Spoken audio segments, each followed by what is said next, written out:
This is Let Your Voice Be Heard, right here on WHCR 90.3 FM, the voice of Harlem. So we are back on Let Your Voice Be Heard on 90.3 FM, WHCR, the voice of Harlem. Good morning, beautiful people. Good morning, Facebook Live. Good morning, FM frequency. And, of course, to the aunties and the uncles listening to the show right now, wondering why these young kids are being so disrespectful with this racist language. My name is Stanley Fritz, and I'm your favorite engineer on the PC 1s and 2s. And I got 8 hours of sleep last night, so I feel really good. Not really 8 hours, but I feel like I got 8 hours, mostly because I drank a lot of liquor before I went to bed, so it's great right now. Oh, so you had a really deep sleep. A very deep sleep. You were in that REM mode of sleep, that REM mode of sleep. That Deuce sleep. Yeah, I was going to say, that's that liquor sleep. Okay, yeah, liquor sleep. But like, you want to talk to me? I want to talk to you too. Talk to me on IG, Stan Fritz. Talk to me on Twitter, Stan Fritz. Can't talk to me on Facebook. I'm still suspended. How long am I suspended Stanley, for now? when are you going to be unsuspended from Facebook? It was Never. a 30-day suspension. Never, because as soon as he gets unsuspended, he's going to find a way to get suspended. Yo, that's what again. happened last time. I got suspended 7 days. I came back on. I'm like, yo, I'm back. You know, And then he said something about white people and then got suspended again. I mean, something that was valid.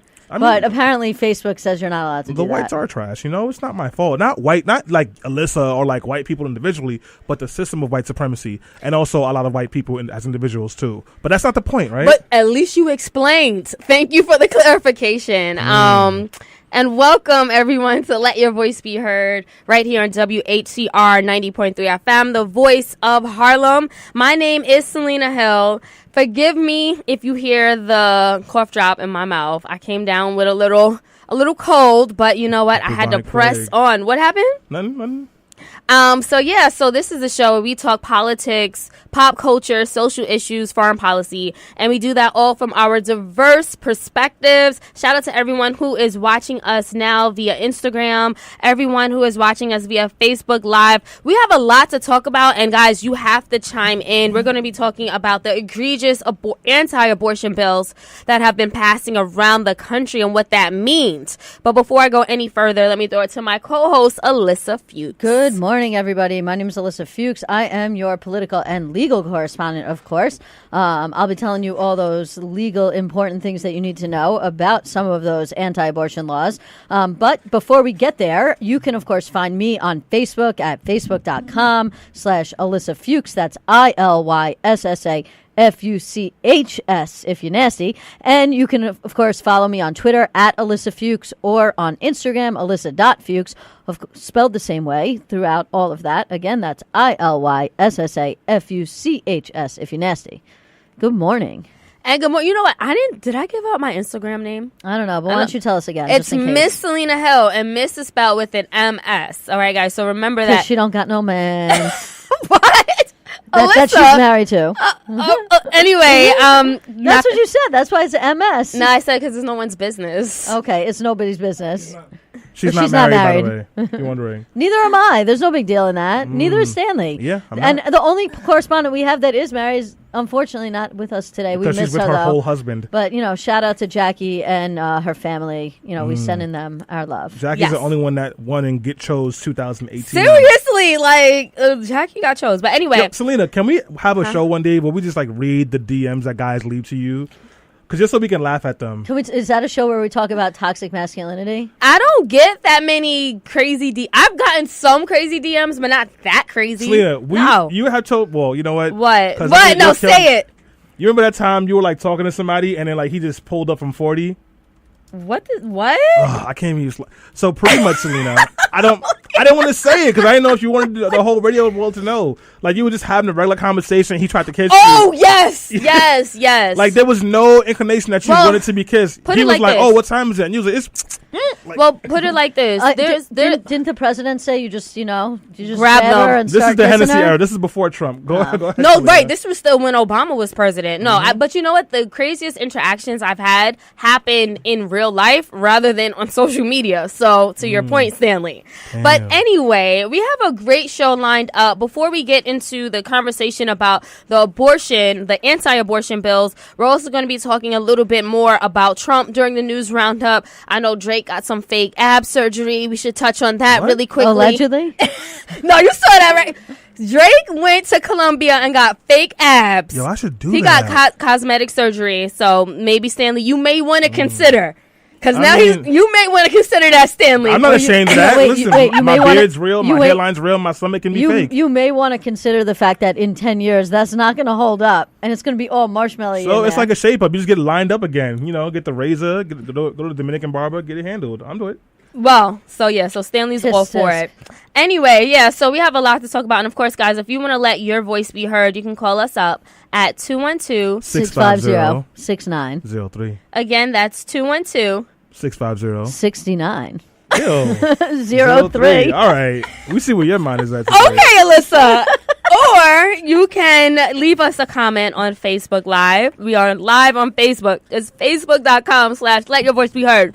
And you can also leave comments on Instagram. Please let me know what you guys think about these anti-abortion bills. And of course, if you want to leave us some money, you can do that too at patreon.com/beheardradio. Yep. And we will, of course, put that link in the comments. So absolutely. You can, leave us a comment with your money. Yes, okay.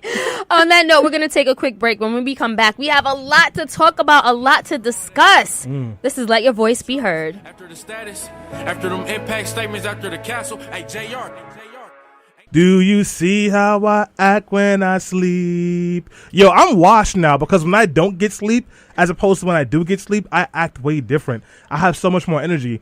And when I was 22 and fueled by Hennessy and push-ups, it didn't matter when I went to sleep. I still felt fine the next day. Oh, yeah. Right? Yeah. Yo, are we washed? Yes, pretty much. I mean, once you get past 30. Happy 30. It all goes downhill. I mean, never age, age, Sydney. Never age. So we are back. This is Let Your Voice Be Heard right here on WHCR 90.3 FM. The voice of Harlem. Thank you for that. So, again, we have so much to talk about. I mean, Mayor de Blasio I think he makes the 24th candidate to run for the president. Yeah. The presidency in 2020. So let's talk about that and all the other news stories that made us laugh, cry, extremely upset, get banned from Facebook like Stanley this past week. I didn't get banned this week. It was last week. I got a warning on my burner page, though. You know, Stanley, like, I don't know what it is with you on social media. Why you keep getting so, like, I said that white people age like spoiled milk. It wasn't me? Is that's it? You're taking the line from Shaggy today? No, it wasn't me? I was in the group about, like, black don't crack, and then there was a white girl in there. She was like, how come white people don't like this? And I said, white people age like spoiled milk. That's horrible, Stanley. I know, but, like, sometimes I get petty. Sometimes. I'm not always petty. So speaking of getting petty, like I mentioned, Mayor de Blasio has thrown his hat into the ring. I think on Thursday he made the announcement. Stay home, Bill. What are we thinking? I mean, hold on, but here's the thing. I think he has like a net zero approval rating as of now. Why is he running for president? Here's my thoughts. One, I voted for Bill de Blasio because at the time when he was running for mayor, I thought he was the best candidate out of the field. In 2013? Yeah, I think that's when it was. Mm-hmm. I mean, one of the other people running was Anthony Weiner, who ended up then going to jail for the Carlos Danger thing. So, let's just talk about who was in the field then. That said, I don't know if he's really done a great job here in New York City, with the exception of his universal pre-K, which is a signature achievement, which has been pretty good. But other than that, he just fights with Cuomo all the time. The subway's falling apart. The buses are falling apart. Unfortunately, our transit correspondent, Jackie, isn't here today to tell us about that. And now he wants to run for president. And I think, my biggest grievance with this is just, why do mediocre white men just think that they can run for president? When he has a black son, Ilyssa. Okay. That's does that it may be important, but he's still it still comes back to this all these mediocre white men that think they can be president and they just jump in and they're never going to win, and now here we are, 24 people are running for president. But if you have a black son, that proves that you care about black issues. Or if you're a white woman or a woman of color, nobody pays attention to you when you're running for president because some mediocre white man is doing so too. He has a black family. Okay. So that's important. No, I mean, look, I'm not discounting that. Being sarcastic and facetious, there's enough stuff for him to be doing in New York City. Seriously. There really is. We have 80,000 people homeless across the state, and a good chunk of that is in New York City. Housing is far too expensive. There's people who can't afford to live in their homes now. 38% of the people who are homeless from New York City have full-time jobs. There's a lot of stuff that he could take care of in this city right now. I don't understand why he wants to go and run for president when there's I'm not gonna go. It's like when you were a kid and you was like, "Mom, can I have McDonald's?" and she was like, "There's food in the house." There's food in the house, Bill. Yeah, make a sandwich. That's a good metaphor. That is, I would say my theory is this falls into his larger political aspirations some way, somehow. To lose at a national scale? No, what I'm thinking is after, his term as mayor is done, he's either going to run for governor or maybe he wants a position in the cabinet if a Democrat president does win. If a Democrat wins the presidency. Listen, not to make a weird Mussolini reference here, but he only gets my vote for president if the trains start running on time. I mean, hey, that would garner my vote as well. Well, but in his defense, that's Cuomo's job. Yeah, that's true. But, he could do something to work with Cuomo to actually make this work properly instead of constantly being in fisticuffs with Cuomo every other day. Once again, in his defense, it's not him. It's really Cuomo's the one that's being problematic and, messing things up. Well, speaking of people running for president, we know... One? What? Another person? No. I was just going to say that Elizabeth Warren and Kamala Harris, they have both said in the past week that even though they are running for president, they refuse to go on Fox News. And I want to just add one thing before I get your reactions to that. Kamala Harris has been, a lot of people have been asking her, hey, would you consider joining the ticket with Joe Biden? We think that would be a winning ticket, like Joe Biden president and Kamala Harris as vice president. People said that will galvanize a lot of people on the left to go to the polls. Kamala's response was, hey, that sounds like a good idea. I would love for Joe Biden to be my vice president. Yeah, that's a great answer. Yes, she did. Yes, she did. Okay, Shanae, I see you. And she did it again. Look at this. Yo, you remember, well, listen, you won't. But remember back in the 90s when, you said something to a girl, she'd be like, oh, yes. And, what did that mean? It had no meaning. That was like an as if whatever from Clueless. Yeah, it was White.com. Yeah. It's not. No, it was Stacey Dash was in Clueless. White.com. That was happening well before Clueless. It's emphasis, Stanley. It's just emphasis on what you're saying. I think it means run up or get done up. I think that's what it means. It's not, but that's what Kamala said. Feel free to chime in. Well, real quick, so you guys who can't see on Facebook Live, we got a new intern, Sydney, and she's over here trying to school me on what the run up or get done up finger snap thing means. If you know what that means and you speak black woman, please tell us what it means. But Kamala can very much so be president, and if Joe Biden wants to be her vice president, he should. I don't care who wins the nomination for president. Every single candidate, and there's literally damn near a candidate for every state now, needs to be campaigning hard for whoever the nominee is so that we can get this bag of folded dog crap and egg yolk out of the office. You know they're talking about trying to start a war with Iran right now? Oh, yeah, yes. I know. When they asked the president if we were going to go to war with Iran, and his response was, I hope not. No, he was like, hope not. No. Literally, he said, no, hope not. Dead up. It's your decision. That reminds me of a job I had at McDonald's, and I'm like, yo, man, the fry machine working? He's like, maybe. I'm like, you're the fry guy. What do you mean, maybe? Oh, God, what are we doing? Robert Paradox Gonzalez says, the field is too wide. We're going to see a lot of backstabbing while Trump will downplay them all. This is how he won the last time.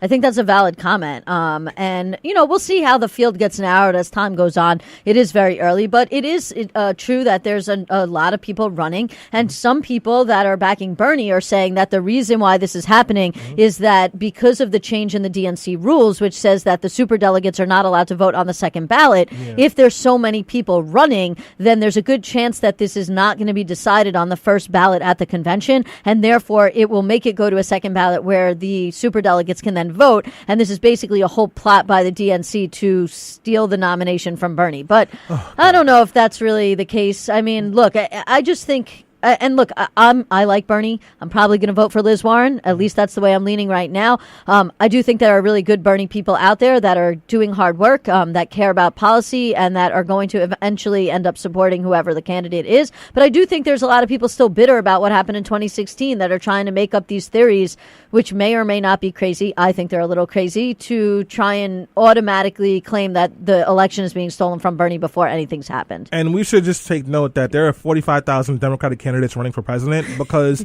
a good chunk of them are just running for book deals and are running to raise their profiles. Pete Buttigieg of Indiana couldn't even win a U.S. Senate seat in his own state. He's probably not going to win president, but this raises his profile. We saw this happen on a local level in New York. Jumaane Williams ran for lieutenant governor, lost, but did very well, and that pretty much helped give him the name recognition and visibility he needed to win a very crowded public advocate race with 32% of the vote, even though there were about 11 to 12 candidates in there. So expect to see a lot of people drop out and position themselves for cabinet jobs, drop out to get book deals, drop out to get reality shows, drop out to get consulting contracts.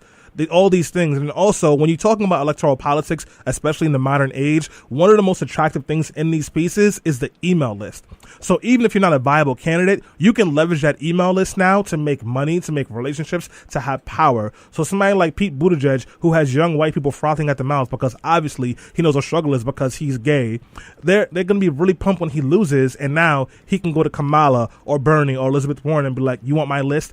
Give me $25,000. Like, float out a rumor that says I'm a top candidate for vice president. So you're going to see a lot of that happening across this political process in the future. But let's stop talking about Pete Buttigieg. Let's talk about fake abs. Oh, I was going to say, let's talk about Liz Warren instead and how she didn't want to go on Fox. But we can talk about fake abs. Selena, Drake got a stomach surgery. What's going on over here? Allegedly. So allegedly, everyone knows that Drake has always been on the hefty side. Yeah, Drake is a thought. No, exactly. He's still a zaddy and whatnot, but he's always been a little, he wasn't hefty when he played that character on Nickelodeon. Drake has never been hefty. Yes, first of all, when he was wheelchair Jimmy back in Degrassi, he was skinny, but he always wears black to hide and camouflage his weight. So anyway, he took a picture where That's a good idea. He took a picture and he was just showing his abs, and then I forget who called him out. Maybe you guys can remind me. And they were like, "Oh, stop fronting. You know that you went to Colombia to get your fake abs." So I mean, hey, it is what it is. Why does he have to go to Colombia? He has money. I think that's where they do the surgery. In the States. Oh, they don't do it? Why would you get... I thought they do that surgery in the States. I think everyone, like, liposuction, I think, is done wherever, but I think he just wanted to keep a low profile. I'm going to Costa Rica in July. If I come back looking slimmer and better in shape, it's because you got pregnant? Oh, no, wait, sorry. It's because I just worked out a lot while I was there, okay? Okay, allegedly. Allegedly, yeah. So, and you know what? Doesn't Costa Rica have, like, a really high rate of sex workers? How do you know? Somebody once told me that. Oh yeah, that's why you're going to. That's why you're going to Costa Rica. I'm telling Marilyn. Claudia Laurent just left a comment on our Facebook Live. She says they do it in the States. Dr. Miami. Thank you, Claudia. That's true. They do that surgery in the States. But if you want to get it in the States now, it's going to cost more money because China's not going to be importing the stuff anymore that they need to do that surgery. I thought they dropped the tariff. All those chemicals. That's all going to be on that tariff. I thought they dropped it. No, it was Canada that dropped the tariffs, right? Yeah. So if you guys are wondering what we're talking about, there's been a huge trade war, and the Trump administration has been adding tariffs to ally countries like Canada and England and frenemies like China. So apparently America and Canada have agreed to both drop their own tariffs, so that should bring the price of certain products down a little bit, but keep the price of other things up. So Coronas and avocado, which come from Mexico, the price should drop for that slightly, which will be good for us because I love alcohol and also nature's butter, aka avocado. But 99% of the goods that we buy in the United States, actually maybe 99 is a little high, but it's a high percentage, are made in China or have components that are made in China. And so what I think a lot of people don't realize is that a tariff is a tax, and it's not a tax on China, it's a tax on the American people. Because when you put a tariff on a good that's being imported from another country, that raises the price on the good here in the United States. Why? Because if Apple has to pay more money to import the products that it needs to make the phones, then Apple's going to raise the price of the phone when you go to buy it. Apple's not going to pay that cost itself. It's going to offset the cost to you. And that's why tariffs are taxes, and they're taxes on Americans. And no matter how much Trump says that China is going to be paying, just like he said Mexico is going to pay for the wall, Trump is a liar, and you're going to be paying. Just like you would be paying for the wall, you are paying for the tariffs. But look, that's how it works. And if anybody tells you otherwise, they're a liar. But just to go back for a second, Robert Paragox Gonzalez said, "Why is it okay that we can love thick girls but not thick men?" In response to the fake story. Thank you for leaving that comment. I literally I laughed out loud, but I covered my mouth. You know what? I just want to say, anybody, regardless of your size, love yourself. And of course, there are going to be people who love you. And I also want to say that PR Jade from Instagram, she left a comment also saying that Ronnie from Jersey Shore admitted to getting, I guess, the fake ab surgery as well. So yeah, it's a big thing. Both men and women are getting cosmetic surgery. I know Cardi B herself also admitted to having liposuction not too long ago after she had baby culture. I mean, it's a part of the world that we live in where we're all, not us, but like a lot of these celebrities. So I gotta go to Planet Fitness, work out 5 days a week, ride my bike 3 days a week, and lose 1 pound. And Cardi B can go to Dr. Miami and get it done in an hour and a half. Pretty much, because she can afford it. All right, it's fair. I mean, and she looks great, by the way. And I was just really happy that she even admitted that she got liposuction, because I feel like celebrities try to put her on a front like, oh, my snapback was crazy. No, it wasn't. You went under, you got the surgery. It just is what it is. So that being said, guys, continue to let your voice be heard. Of course, you guys can call us up at 212-650-6903. We're going to go on a quick break, but when we come back, we're going to be talking about, again, these egregious anti-abortion laws across the country and what this means, especially for women like us.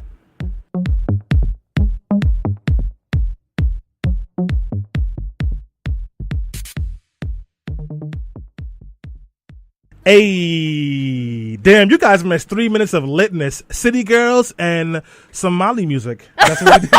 That's literally what that was. Thanks to our engineer, DJ Stanley Fritz. Word on the PC 1s and 2s, got my reputation back, and I didn't even need the CD player for it. We're back, guys. If you're watching on Facebook Live, we just got back. We lost you for a second. Come back. Join the conversation. We're in a good mood. We're loose, and we're here to talk our junk. But you know what? You're not here to listen to me. You're here for Selena. Selena, school them.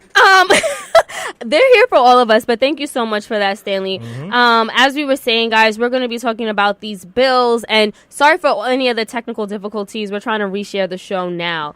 That being said, so we actually are resharing the show, and it's back up at the same stream. Okay, unfortunately, if you were watching the original stream, it seems not to have been saved, and we can't see your comments anymore, unfortunately, but we should be back up on the same stream that we were on before. Okay, cool. Thank you for that, Ilyssa. So that being said, women, liberals, and the pro-choice movement are up in arms over the recent anti-abortion bills that have passed in Republican states.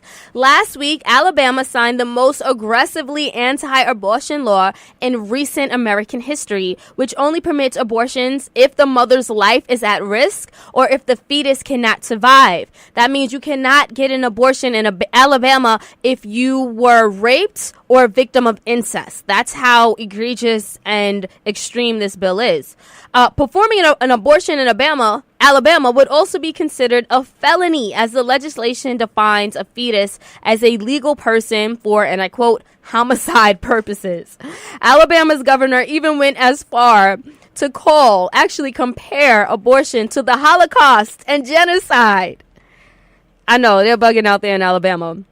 But you know what? Alabama's not alone. Over the past few months, several states, including Missouri, Ohio, and Georgia, have pursued what is called the heartbeat bill. Now, this is legislation that would ban abortion as soon as a fetal heartbeat is detected. And we know that a fetus's heartbeat can be detected as early as 6 weeks before most women know they're even pregnant. Now, in Georgia, physicians would actually be punished for performing an abortion if it's after 20 weeks.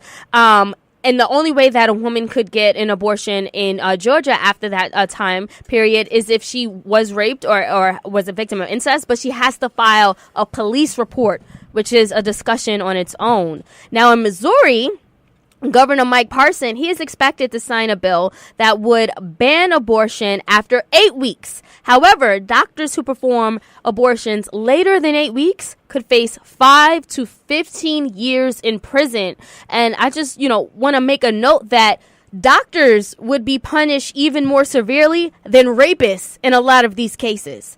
Now, all of these bills are in direct violation of the 1973 Roe versus Wade Supreme Court decision, which asserted that Americans have a fundamental right to an abortion until a fetus is up to, I think, 21 weeks. 21 to 22 weeks was essentially the point of viability. Absolutely. However, these bills are designed to provoke the Supreme Court to make a ruling that would either weaken the Supreme Court ruling itself or maybe even overturn it. So I want to open up this discussion by getting you guys' reaction. I know a lot of you guys are posting about it, tweeting about it, writing essays about it on Facebook. What has been your reaction to these bills, Stanley? I'm not surprised that the South has went out of their way to pass these bills. I'm just surprised at how strong and aggressive they are out the gate.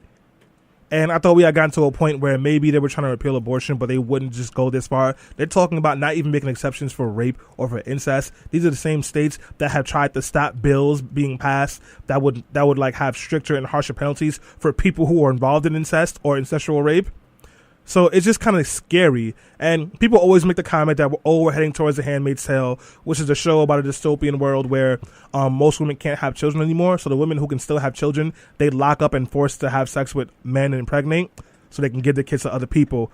And I know people like exaggerate sometimes when they say that, but it really feels like that's the direction we're heading in right now. Yeah, I mean, look, this is really no surprise to me. I said this last week when we had part of this conversation. I know we're expanding on that this week. This is exactly what Republicans wanted. And this is why, without going back to relitigate the entire 2016 election, when they've done polls and they've asked Republicans who said they were never Trump why they nonetheless ended up voting for Trump, the number one reason why is they knew that he would have the opportunity to fill at least 2, maybe more Supreme Court seats. They knew he would have the opportunity to fill multiple seats on the federal judiciary, starting at the district court level, going up to the circuit level, and then, of course, at the Supreme Court level, as I said. And the angle on this is that they knew that would help them get conservative decisions on issues and possibly get things like Roe versus Wade overturned. I'm going to talk more about the legal aspect of it later on in the show, but, in that sense is really not surprised. The other thing, though, that I wanted to mention about this is just, my first reaction is just how anti-science this is. And that is because, there's a really great article that I'll direct you to, and we'll post the link in the comments, in the Washington Post, called "What We Don't Know About How a Uterus Works is Going to Hurt Us All." And basically is, in most cases, as Selena sort of just said, but I'll elaborate, women don't know that they are pregnant in the time period that they would need to actually get an abortion. And that is because 6 weeks of pregnancy and a 6-week-old embryo are 2 different things. They are based on when we start calculating pregnancy from a woman's last missed period, and not based on how long exactly a woman is. And so most women will not know that they are even pregnant until after this period has passed, and therefore will be completely, unable to seek a safe and legal abortion under most of these laws. And so in that sense, we just, on a side note, we literally had one of these people say last week that if somebody has an ectopic pregnancy, they should be able to remove the fetus from the fallopian tube and reinsert it in the uterus. What? That's not how it works. There is no medical procedure in the entire country that does that. And yet some of these bills are premised on scientific, quote unquote, premises that are not true or don't exist. I want to talk about some of the practical effects and implications that this will have on women, what this means for us, especially us who are still in our childbearing years. First of all, abortions won't stop. Despite these recent bans, what's going to happen is that people of color and poor people in particular are going to be disproportionately criminalized, because we're still going to have to need abortions for different reasons and situations. But if we can't get it legally, that doesn't mean that we're not going to try to get it. And to that note, it's really, and I don't want to jump the gun because we're going to talk more about this later on. It's mostly going to affect people who are not white, because white women with money are always going to be able to access safe and legal abortions, or safe abortions, even if they're not legal. It's going to be people that do not have money, that mostly are not white, that are going to be impacted the most by these kinds of laws. Stanley, before you jump in, I just want to leave a comment on Instagram Live. V Peso says, sad part is that the men are making these decisions and they do not have this knowledge.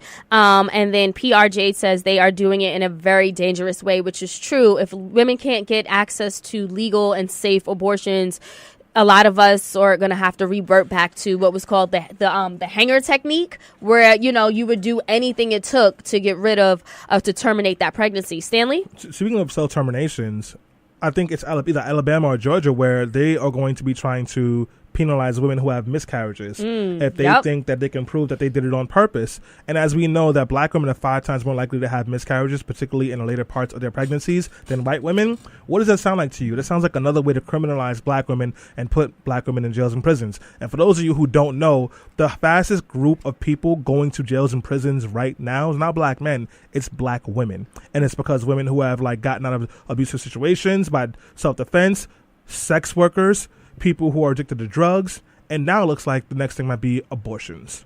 Yeah, and you know what? I'm glad that you brought that up, Stanley. That's a very good point, because this bill will disproportionately affect black women, women of color, the most. Now, let's just note that black women have unequal access to quality health care, number one. And a study actually found that black women are often most subjected to unnecessary hysterectomy.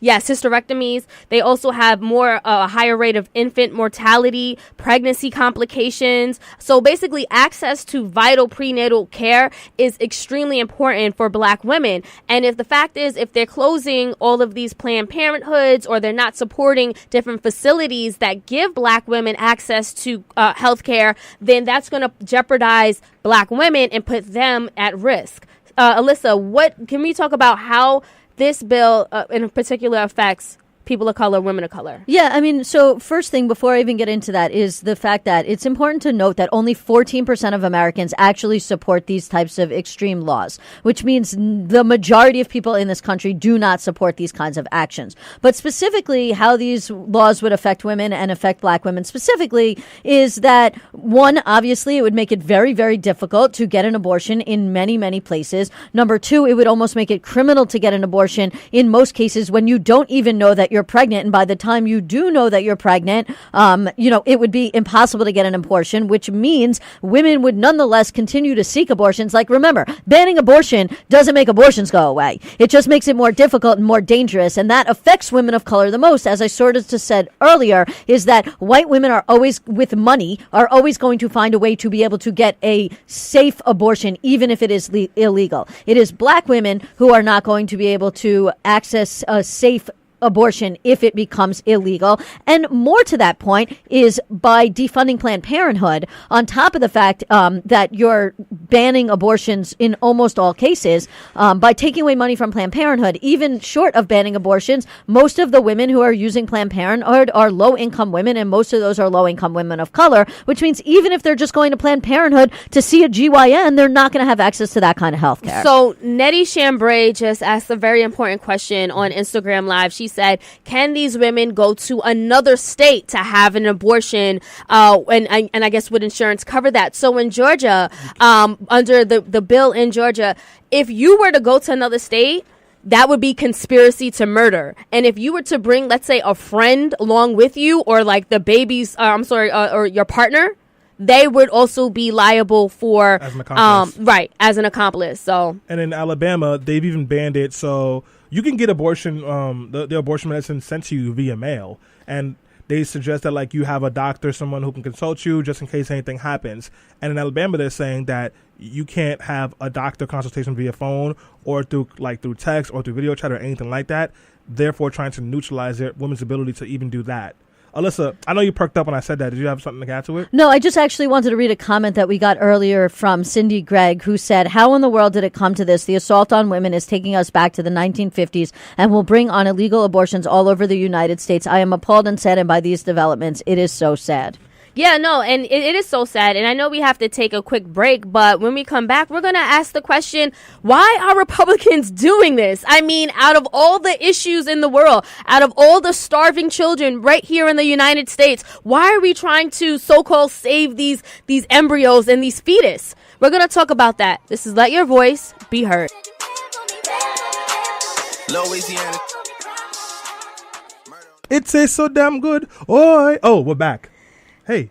Yes, we are back. This is Let Your Voice Be Heard right here on WHCR 90.3 FM. You got 10 cents in your back pocket? Oh, sorry. All right, I'm sorry. 5 cents in your... All right. I'm glad Stanley's lightening up the mood, because we're talking about a very horrible thing that's going on, these anti-abortion laws. And thank you to everyone who are listening via Instagram Live. I see your comments. I see those questions, as well as on Facebook Live. Thank you for sticking with us despite the technical difficulties that we had earlier today. Now, before we get to the next question, which is why are Republicans doing this, I wanted to mention a very important comment from PR Jade on Instagram Live. She said, because of these abortion bans, suicide will increase for little girls, as like the 11-year-old who was raped by her uncle, whose story went viral. Others out there may not come forward now because they do not know if they can use the system to abort their pregnancies. That's a really, really good point, because when you have these little girls who are victims of rape and incest, and they're not going to go to the police because, what if that person who did it is their uncle or is their father? Like, what are they supposed to do if they can't go to the Planned Parenthood? No. And police, like, there's been increasing reports of police arguing with women when they say they've been raped and saying that they're lying or saying it's not true, or not submitting rape kits when they've been completed. So how do you even know that when you go to the officer that they will do what they're supposed to do and actually pursue the case? There's not really clear protections for women, especially when it comes to issues of sexual assault. So, I mean, I totally understand the reticence. This is a really messed up situation. Right. And, I think, like, that is a valid point. But what gets lost in that is that it doesn't, like, yes, in those extreme cases, you should absolutely have access to abortion. But I think what gets lost in that when we focus on those cases, as important as they are, is that a woman shouldn't need a reason for wanting to have an abortion. Yeah. Like, one, it's none of your business. Mm-hmm. Number two, if a woman wants to have an abortion, that's her right. This has been a constitutional right since 1973. Yeah. And this is really about controlling women and about subjugating women. Yeah. And like, and it doesn't mean that, we shouldn't focus on those extreme cases. But at the end of the day, by focusing so much on extreme cases, we forget that there are just women who get pregnant when they maybe are young, or maybe when they're not young, and they have other things going on in their life and they don't want to have a baby. They can't afford to have a baby. They don't have the support. And they're like, I do not want to carry this child to term. And that is a valid reason to have an abortion. In fact, any reason that a woman gives for wanting to have an abortion is a valid reason to have an abortion. Stanley, quickly. Listen, man, what if one night she's gone off the Henny and she gave somebody something who she wouldn't usually give it some to, and the condom popped or it didn't work, and now she's like, damn, I'm pregnant. With Andre's baby? Nah. If she wants to get an abortion, let her, because Henny will make you do things sometimes. Well, so why are Republicans doing this, right? So that's the question that I posed before we went on break. So here's a theory that my colleague said at Black Enterprise. She wrote a piece speculating that in light of what a lot of Republicans and a lot of white conservatives call the browning of America, she says white Republicans are now, maybe they're trying to force more white women to have white babies in order to make America white again. So, again, that was a very interesting take from my colleague Samara Lynn. Ilyssa, why do you think Republicans are doing this? I mean, well, I'll tell you, I don't think it's for that reason, because of some of the statistics we just went over. And like I mentioned at the beginning, and I'll mention again, white women with money who want to have abortions are going to have them. They're going to access them. And so that theory doesn't seem to fit with me. I'll tell you another reason why they're why they're doing this. And it's not because they're pro-life. Because if they were actually pro-life, then they would want to subsidize prenatal care. They would want to guarantee maternal leave. They want to ensure that pre-existing conditions are covered so that women can get access to health care. They would want to provide a social safety net for single mothers. And they don't want to do these things. In fact, they want, in some cases, there to be the death penalty for women who get an abortion. So I'll tell you, it's not because they're pro-life. Why are they doing this? They are doing this to control women, and they are doing this because of the Supreme Court. As I mentioned at the beginning, Brett Kavanaugh is on the Supreme Court now. Neil Gorsuch is on the Supreme Court now. Since 1973, when Roe versus Wade became law, Republicans have been trying to figure out a way to chip away at that law because they don't think that a woman should have a constitutional right to get an abortion. And they've been doing that through piecemeal legislation. But now that they have a conservative court and they think there's an opportunity for Roe versus Wade to get overturned, they are going as far as they can, as fast as they can, to pass very extreme laws so that this can get to the Supreme Court, so that maybe, just maybe, the Supreme Court's going to say, no more right to get an abortion.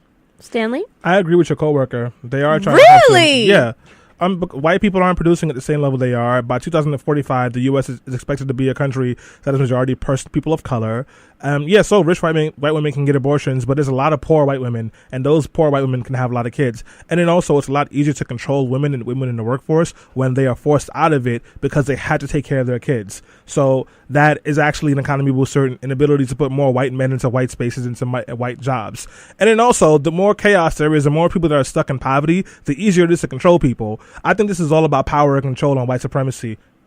Really quickly, I know that we have a comment, and then we're going to get to the next thing I have. Yes, so Robert Paradox Gonzalez said those who voted for that bill will find backdoor methods for abortion for their wives and mistresses and kids. I think that's true. We've already seen that multiple times. So here's the thing. When it comes to solutions, Alyssa Milano, who is a renowned feminist as well as an actress, she said, let's go on a sex strike. She said, ladies, box it up, close it up. No more sex with men until we can get some pro women's reproductive rights bills and health care going for us. Guys, what do you think of the no sex until we actually get some, I guess, progress on this issue? So women don't enjoy sex as well? I appreciate her trying to do something. She should probably leave the doing to the people that actually have done it and have their skills. Women enjoy sex, and that takes away agency from gay women, from fluid women, from like asexual women. And also it makes it seem like the only way you can understand or respect the issues that women are facing as a man is if your ability to get sexual pleasure from them is threatened. And that in and of itself is problematic.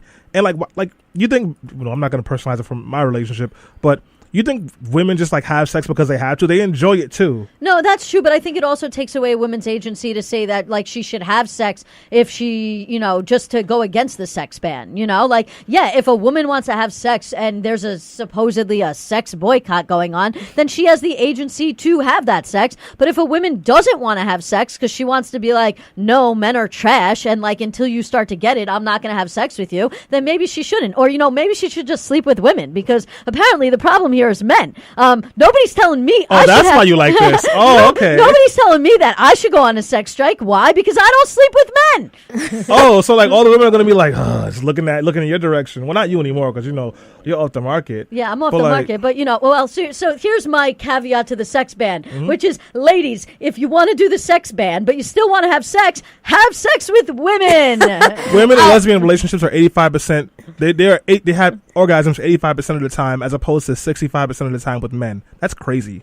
So PRJ left a comment on Instagram Live. She says she loves Alyssa Milano, but she doesn't know if anyone is going to go along with the sex strike. I agree with you, but I know there are some women who say at least something is being done. When Alyssa Milano first put this tweet out about the sex strike, it went viral and got a lot of people riled up, and they were like, hold on, what is she talking about? And they started paying more attention to this issue. So I support that. I just want to shout out a comment from Sharon Mills. She goes, this conversation about the sex strike will speed up the sex robot production. Ooh, that's interesting. I mean, listen, we want to do things, but a sex strike is not the way.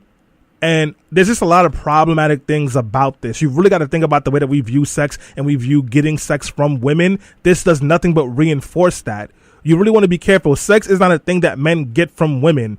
That's not what it is. It is something that two people share and hopefully enjoy together. So to say that women have to say none of this, it makes it seem like it goes right back to that thinking.